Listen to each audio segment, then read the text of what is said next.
Hello everyone, welcome back to the Gentle Dog Trainers channel. I'm your host Olivia DeSantos, and today we're going to be talking about the big question. Are you ready to take home a dog?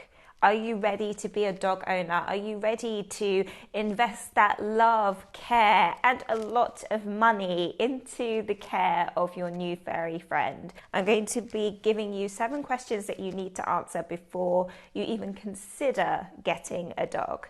But first, if you want to raise happy, healthy, and well-behaved dogs, I encourage you to subscribe to the Gentle Dog Trainers channel. Every single week we talk about a new topic to do with raising dogs, training dogs, as well as good products for your dogs. So click that little notification bell so you don't miss an upload, and let's dive into the topic. So many people, particularly over the panorama times that we've been living through recently, have sought out a furry friend to keep them company in their homes. Some people have adopted cats, adopted dogs, started fish keeping. Lots of different animals are given their shine. In particular, there's been a huge surge in Australia of people rescuing dogs. And before you dive into such a huge life decision, it's really important that you know what you're getting yourself into. Do you know what canine care really involves? Let's dive into these questions to find out. The first question is, can you afford a dog? Now, I don't really like to start things with the money question, but it's such a huge factor when it comes to owning any pet, but particularly dogs. Not only do you have the cost of the dog itself, so if you're buying from a breeder or if you're rescuing from a shelter, but you also have all of the maintenance costs over the years. You have dog food, dog toys, dog training, veterinary fees, any insurance that you might want to get for your dog, and which we do recommend if you get pet insurance. If you need a dog sitter, if you need a dog walker, if your dog has any emergencies and you need to have an emergency fund for your pet care, these are all things that factor into the cost of a dog, not only on a weekly basis and a monthly basis, but on a yearly basis. Remember that your dog can live anywhere from 9 years to sometimes up to 20 years, depending on the breed that you get. So make sure that you're in a good financial position, at least at the moment, to be able to keep your dog happy and healthy. Next, do you understand what type of dog is right for you? There are so many factors when you try to decide the type of dog that you may be looking for.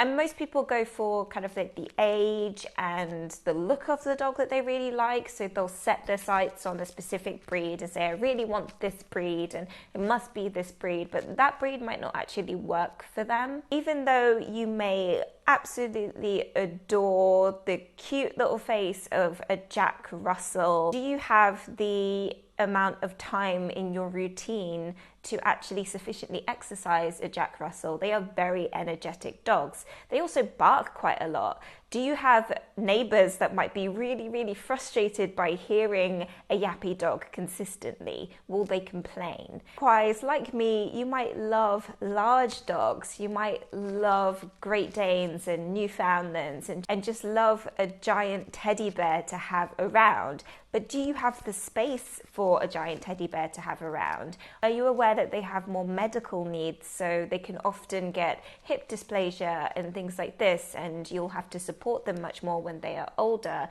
Are you mentally prepared for that? If you're a first-time dog owner, which you probably are if you're watching this video, then there may be certain breeds and certain personalities that you're just not equipped to handle just yet. For example, if you have a German Shepherd, German Shepherds are lovely dogs, really, really lovely. I can tell you because we had one.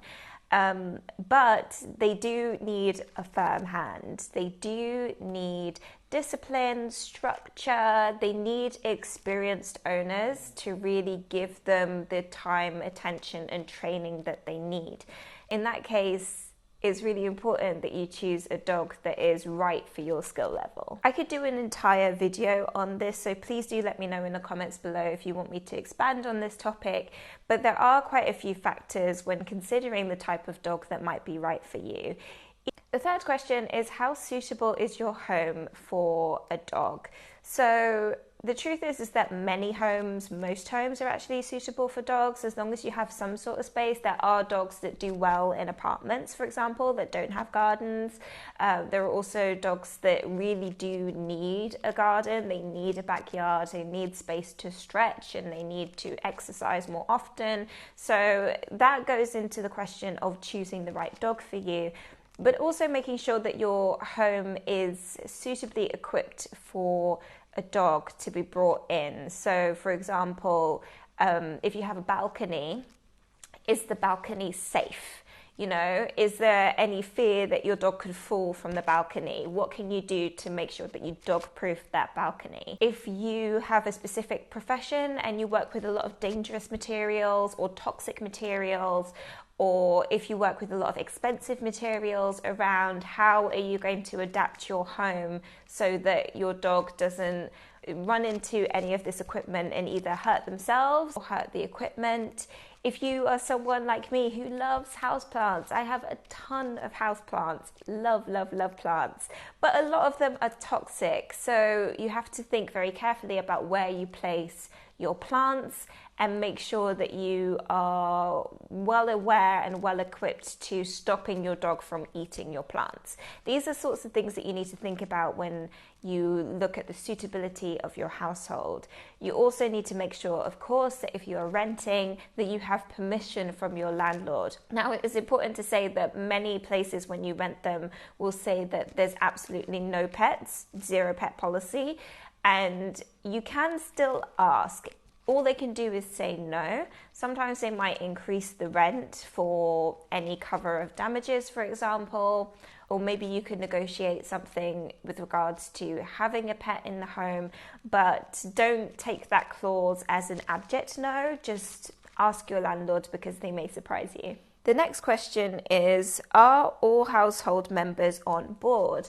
Now, if you live alone, great, you only have yourself to answer to. But if you have a family or if you have housemates, it's really important that everyone is on board, everyone is excited, and no one has any sort of allergies or objections to bringing in a dog. But it doesn't just stop there. You also need to make sure that it's super clear who is going to be looking after this dog.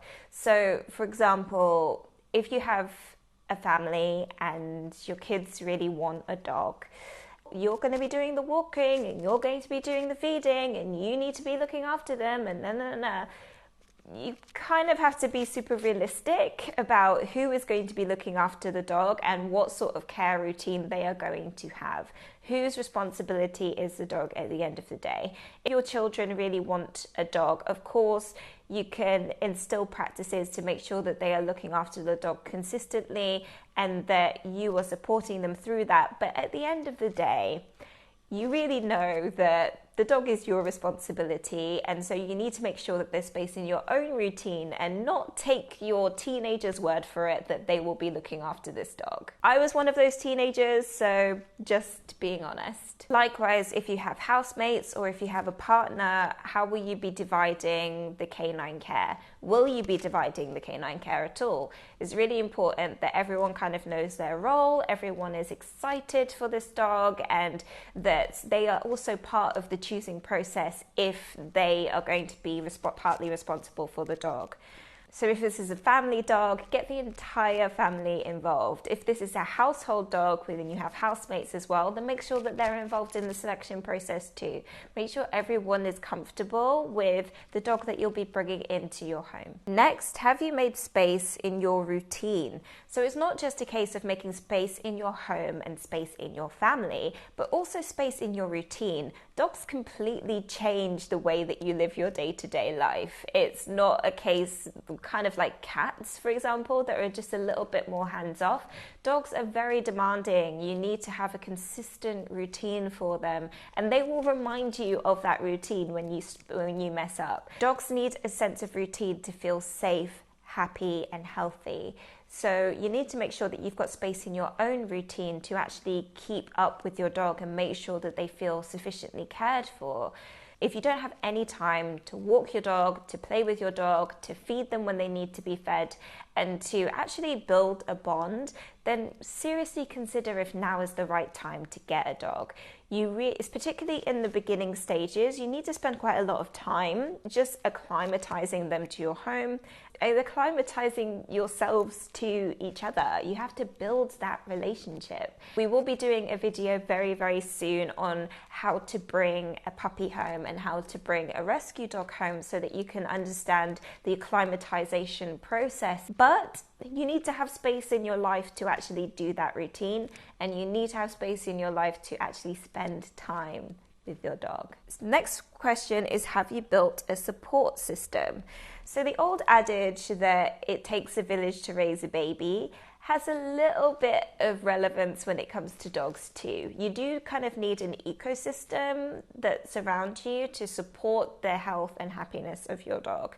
Now, a lot of it will be reliant on you, which is great, but you definitely need a local vet that you trust, and they need to be within a decent distance so that if anything happens, any sort of an emergency happens, that they can be seen to very quickly.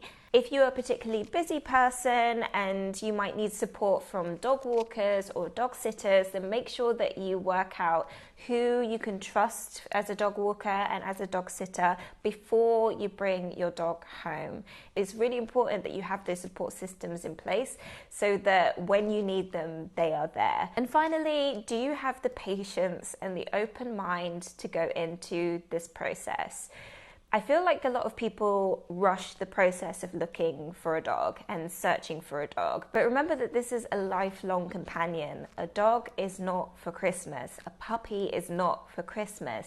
You need to take your time to find the right fit for you. So you need to go into this process with a sense of open-mindedness, because you might be surprised at the dog that you end up bringing home as opposed to the one that you set out for. And I'll be telling you more about this when we talk about how to rescue a dog, but also that it could take a little bit longer than you might think. And that's okay. It's important that you get this process right, as opposed to rushing into getting a dog that's wrong for you. I hope this video was helpful for you. Over the next couple of weeks, we're going to be talking a lot about how to buy a dog, how to rescue a dog, should you rescue a dog or should you buy a dog, the cost of owning a dog, and all of the gear that you might need when you're bringing a dog home. So you'll definitely want to be subscribed to this channel, and if you enjoyed this video, you will love this one. I've been Olivia DeSantos for the Gentle Dog Trainers channel, and I will see you next time. Take care. Bye-bye.